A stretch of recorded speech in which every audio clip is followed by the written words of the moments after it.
Good evening, guys. I have this evening's topic B for you. We're discussing an article by Dr. Jean Dorio, a physician with more than 4 decades of practice who continues to make house calls for less mobile seniors.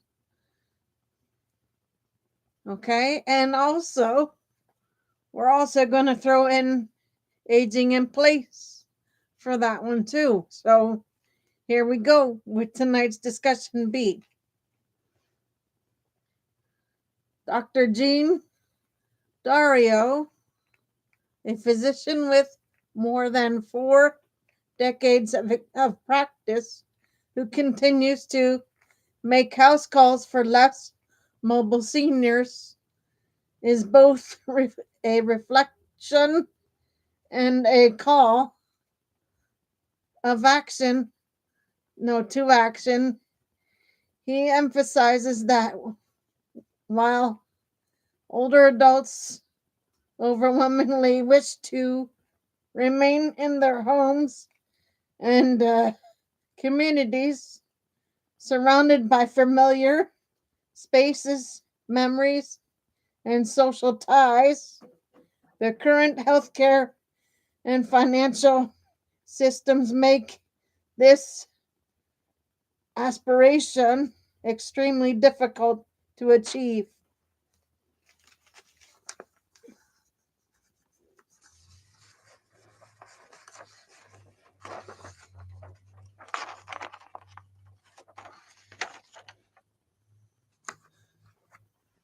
Deep-rooted desire to stay home. Seniors want to remain in the places where they raised families, cultivated gardens, and built community bonds. The home represents community, dignity, and autonomy. Financial barriers. The cost of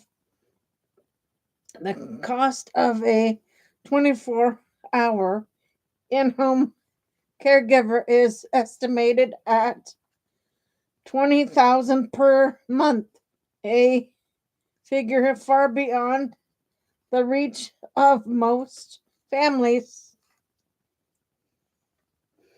Coverage gaps.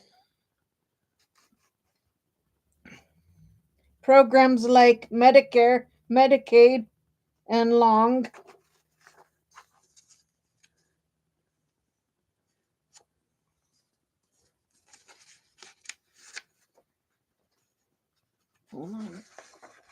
long-term care insurance.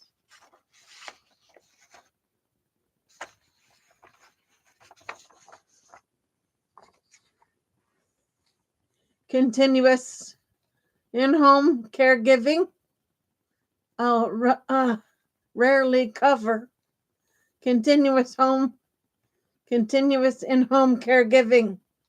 Medicaid, for example, often covers nursing home care, but not equivalent home-based support, creating a structural bias toward institutionalization. Call to invocate.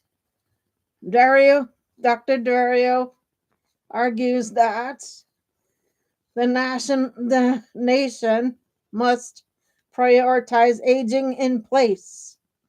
He points to solutions such as home modifications, age-friendly design, supportive technologies, and even robotics as a way to reduce reliance on costly human labor while maintaining independence.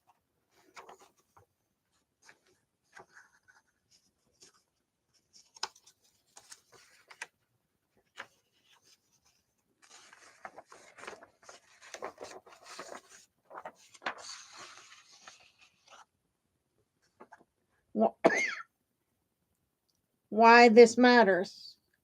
Systematic misalignment.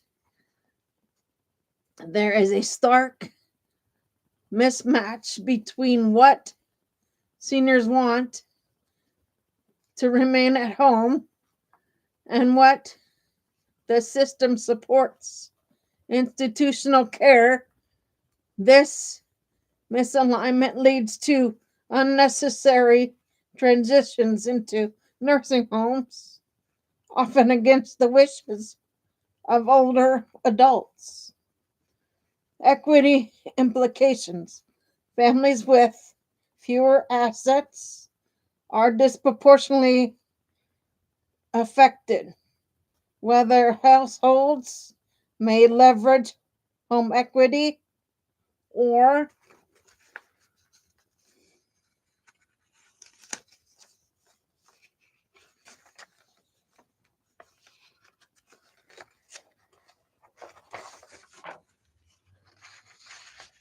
savings to afford care, while lower income families face limited options, reinforcing inequities in aging. Emotional and cultural dimensions. Aging in place is not just about logistics, it's about preserving dignity, cultural practices, and community belonging. For many, being forced into institutional care feels like a loss of self. Opportunity for action. Practical interventions such as universal design principles in housing.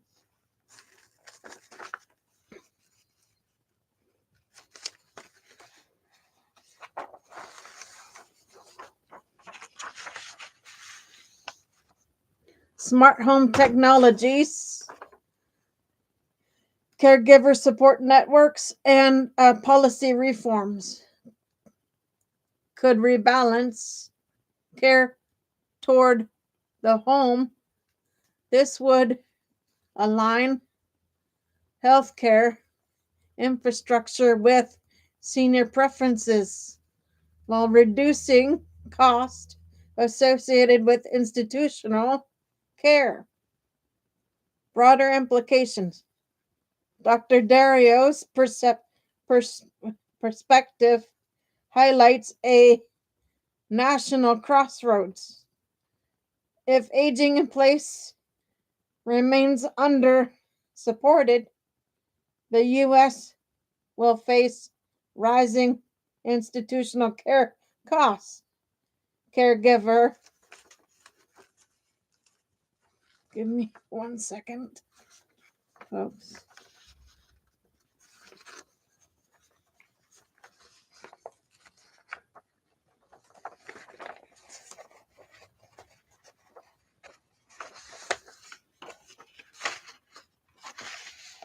Caregiver shortages and widespread dissatisfaction among seniors. If prioritized, aging in place could become transformative models, blending medical care, technology, and community support to create sustainable, dignified aging. His advocacy underscores the need for policy innovation, such as expanding Medicaid waivers for home based care, incentivizing home retrofits, and investing in technologies that extend independence.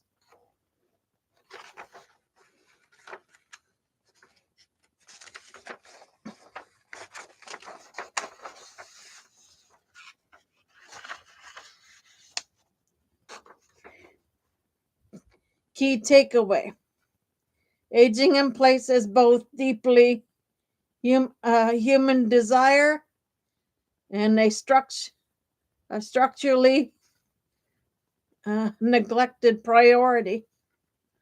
Dr. Dario uses his house calls advantage point to illustrate the affordability and coverage gaps that push seniors into nursing homes, while pointing pointing toward design and technology innovations as feasible paths forward. His message is clear. If the nation truly values dignity in aging, it must reimagine care systems to make home based living not the exception, but the norm. Okay, guys, I'm going to throw my 2 cents in. I believe that if somebody has the option to age in place, be it, their own home with modifications or moving to an apartment that's accessible for them to live with supportive care, it's cheaper in life. It's cheaper than a nursing home. Nursing home, you rack up for it's $400 a day in one facility. So you times that by a year, and in average place is like $4,000 to keep somebody in a nursing home, rather than put them out in the community in an apartment or accessible housing so they can function as regular human beings. It's everybody's right. Even if a person goes into a hospital per se, but comes out in a wheelchair, they still deserve to go home with adequate supports and with modification. If they have a regular house and they end up in a wheelchair the rest of their life, what you have to do is go in and do modifications for them to live in their house. It's cheaper that way, folks. The most expensive thing that you have to do in a nursing home is pay for their care if it's not paid for, and you have to pay for the extras, the haircuts, the shampoo. You have to buy their own shampoos. Nursing homes don't provide the shampoos. They don't provide the special soap that somebody wants. You have to go get that, because when you put somebody in the nursing home, they only get so much to keep in their pocket. The rest of it goes for their care, folks. That's the way society is. I just thought I'd throw that in too. So, I want to see everybody's reaction about go staying in their own home as they age, or if they prefer, rather than go to a facility. I want to see how people feel about that. So any comments about that? I'd welcome the comments to see if I'm going to do another show or not. For now, Gator Wellness, take care, folks.